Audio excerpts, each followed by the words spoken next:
everybody. Sean and Kelly here, Price and Price Group with eXp Realty, and what are we talking about today? Today we're talking about the different types of representation in Virginia as it relates to real estate. Okay. Of course. Of course. Here we go.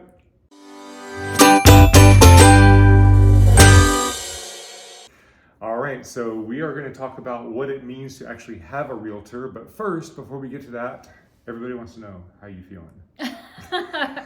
Thank you for the well wishes, guys. That was really really great. I feel much better. It's been a weird week, but got to go back to the gym sometime. It's been a nice week off, right? Yeah. All right, so we're going to dive into what it means to have an agent in Virginia, why you need one, what the protections are, what the different types of agency are. A lot of parties in the real estate transactions, they don't understand what representation means. They just think that they have an agent that's just doing the work for them. Yeah, we'll probably point out a couple of this is where it could go way wrong. So there's that. Okay, so the first thing we want to make very clear, Kelly's going to cover brokerages and what this means. Right. So when you sign an agreement to work with an agent, that agent always has we call it their licenses are hung with a broker. Yes. So your actual agreement is signed with that broker, the broker of record. So that's the house that the agent works within. Yep. Right. So your agent is representative of that broker that you have the agreement with. Yep. This is really cool and really important. This is why the brokerages matter almost as much as the agents, right? Because agents, if we have a really great broker and they're backed by some pretty awesome attorneys and all this kind of stuff, we have someone we go to for the things that come up that we've never dealt with. Yep. And I mean, even the most seasoned agents, I've asked them, I'm like, so do you know everything? Nothing's new. And they still say no transaction is the same. They're always learning something new. Laws change. So that's very important. Also, your agent is important. You have to have somebody. I'm getting on a thing, aren't I? So let's get out of breath. So the brokerage is very important. Yes. But the brokerage doesn't sell your house. So you can have two agents from the same brokerage that come to you and talk to you about something, and they can be completely different. So the agent is very important, but who is supporting the agent is the brokerage, and Kelly's right, that is absolutely important. So what is an example of a brokerage? eXp Realty, that's our brokerage. Keller Williams. Samson, McInerney, Long and Foster. There's so many brokerages, and they're all known to us as, oh, that's this kind of broker, or that kind of broker. But still, it's the agent, I think, that matters more than the broker. Yeah, the agent's most important, And any agent is not stuck with a specific broker, right? So you'll often, maybe if you have your agent and you'll see that, oh, they're with KW or they're with eXp, or they can move around, and they all have very different reasons for doing that. Good point, because sometimes an agent will go to a brokerage for the simple fact that brokerage gives them the ability to cut their fees, and shows you that agent does not know how to negotiate, so they're looking how to, they're not going to negotiate for your money as well. So the agent's brokerage does matter from that perspective as well. It really does. So and you can also work with, your agent can be a broker associate, which means they have their broker's license, but they're hung under a different broker, right? And that just means they've got a little bit more training and qualification. They may have been in it longer, or even not as long as other agents. They just... But they're still with that brokerage. Okay. Now, in a rare case, you might come across an agent who is actually their own broker.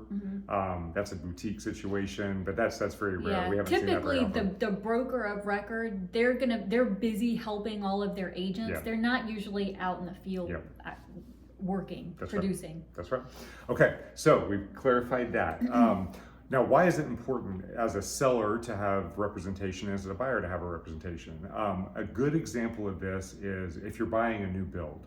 So if you walk into a model showroom for a new build, or a model home for a new build, the sales reps that are there, they're very helpful. We work with several builders. They're very helpful. They're great people. They are honest very people, knowledgeable about very their knowledgeable. products, and But the fact of the matter is that they represent the seller. and some are licensed in real estate and some are not. Yeah, some are don't just have to be. employed by the builder. Yep. So while they're helping you, it's not like when you walk into Radio Shack and you're buying. Well, you don't walk into Radio Shack anymore. That's so funny. You walk into a store and they're helping you buy a product. Yeah. That is true. They are helping you buy a house, but in that transaction, they represent the builder. So there are things that if you aren't aware that you need to ask, they don't necessarily have to bring it up to you. Yeah. For example, in a new Landscaping build, and appraisals, that can get really kind of crazy. you have appraisal contingencies, the fact that you can do inspections at different phases during the build process. If you don't know to ask for those things, they're not just going to volunteer them. So Right. you want to have representation so you know how to ask in all situations. Yeah.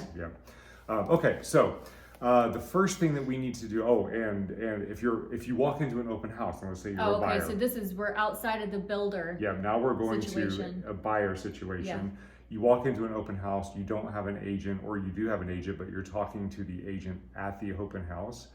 Anything you say to that agent, if that agent represents the seller, they can use against you in negotiations. And they do. Like, And they do. we listen to Yeah. what people are saying. You Yeah. know, when we hold open houses, oftentimes there are more than just one of us. Yeah. And, you know, we're kind of wandering around and we're listening. And if you think that it's a secret that you say, oh my gosh, let's start at 725. But Yep. dude, I would go to 790. I'd go to 8. Yep. They're going to know that, Yep. right? And you put in the offer and it might be great and wonderful at 725. Now they know they're going to counter it. Yep, and they're going to counter. And okay, so that might And that's seem not a little, the only scenario. No, and that might seem a little dishonest. So why is that the situation? Well, that's why we get into representation. So the first representation we want to talk about is seller representation. Mm-hmm. So in the scenario Kelly just gave, if that was us in that open house. So let's say I'm the seller's agent, Okay. right?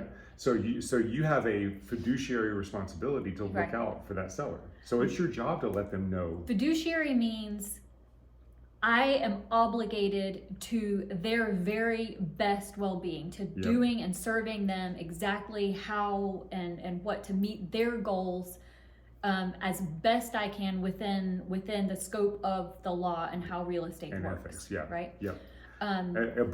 Above Kelly's interest. Right. Above the buyer's interest. Yeah.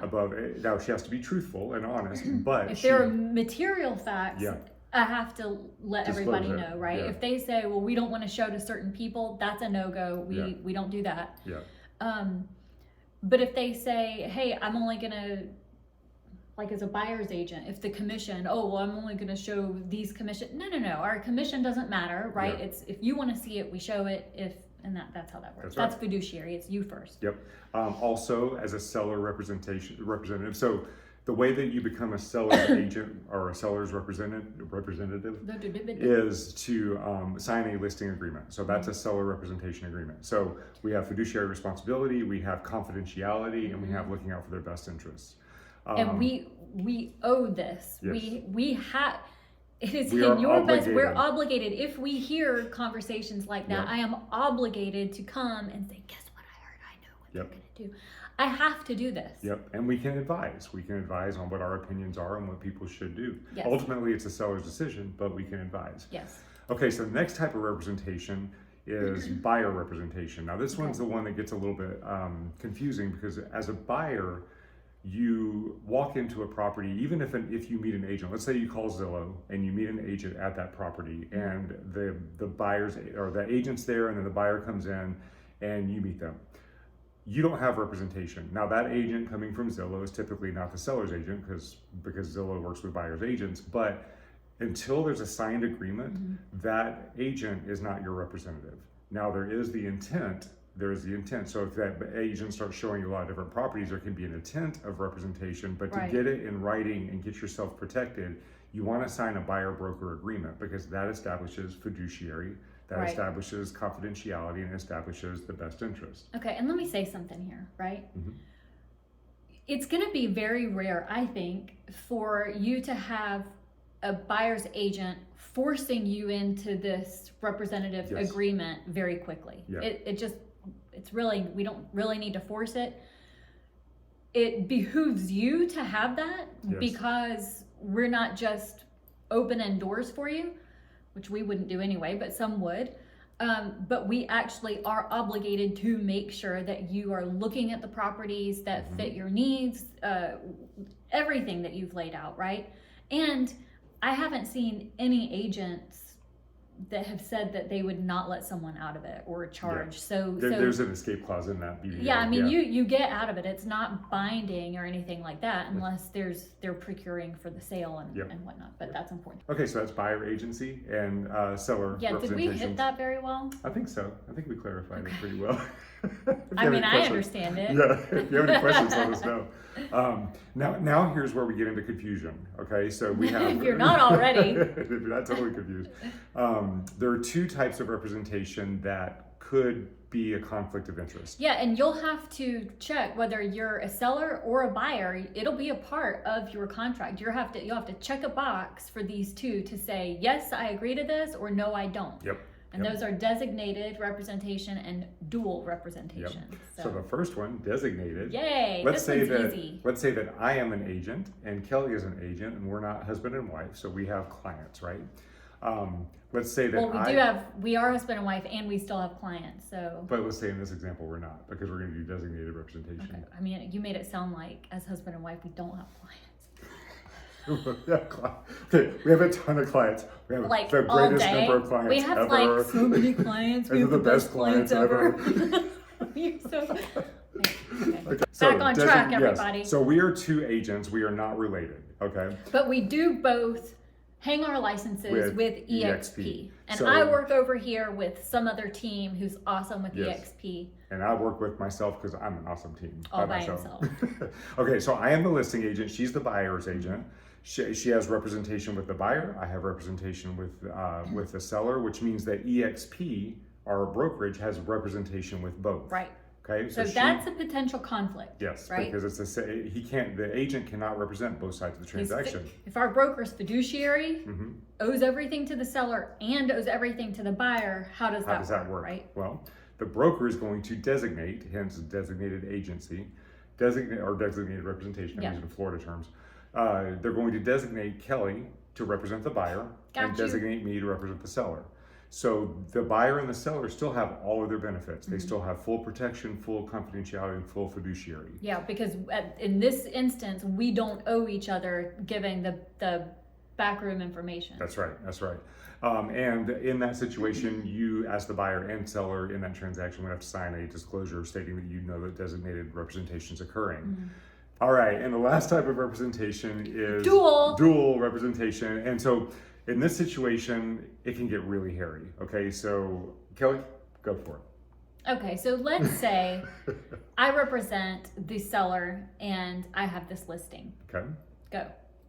And let's say that you represent the buyer. And your buyer wants to go into this listing and look at because I've been showing them properties all here, and they're like, wow, I just saw this one come up, and I'm thinking, as a matter of fact, this one might be perfect for you. So I just listed it, and I thought of you immediately. So you bring this buyer to this property, and this buyer wants to write an offer. Yes. This buyer that you represent for the buyer. So I know everything. I know everything. Yeah. So what's the problem with that? Because you know all of the all of the strategic information about the seller and the strategic information about the buyer. Right. And you have a fiduciary responsibility to both parties. To both. And you have confidentiality with both parties. Right. What's the problem? This is a huge problem. I cannot be two people, okay? So I'm like only one person. It's spectacular. I can't be everything to everybody all the time. And so for that reason, we don't practice that, but we will ask you to sign that so that you are not hindered from having us show you any and every property out there that you would want to see. And clarification with what she's saying with that is on the buyer's agreement and on the buyer representation I already clarified that. On the seller agreement, there's a box that says that you agree to that, and then you can see the property, and then we would bring it up. Okay, all right, so those are the four types of representation: buyer representation, seller representation, designated representation, and dual representation. And we also did touch slightly on unrepresented. Yes, we did. Unrepresentation. Yes, we did. Yep. And which we is not more representation after all. Yeah. What is it? The lack of representation. The lack. The lack of. Fiduciary, yes. Shady business. Shady business. Fizbos. Fizbos. All right. Anyway, okay. We may not say that because then people are going to get all up in arms. I think so those much boats are editing. awesome. So much editing to do. All right. So if you have any questions, please feel free to reach out to us. Oh, wait. No, I'm doing my hair. Ready? Okay, no. So that's it. I in a nutshell of sorts. If you have any questions, reach out to us and ask them.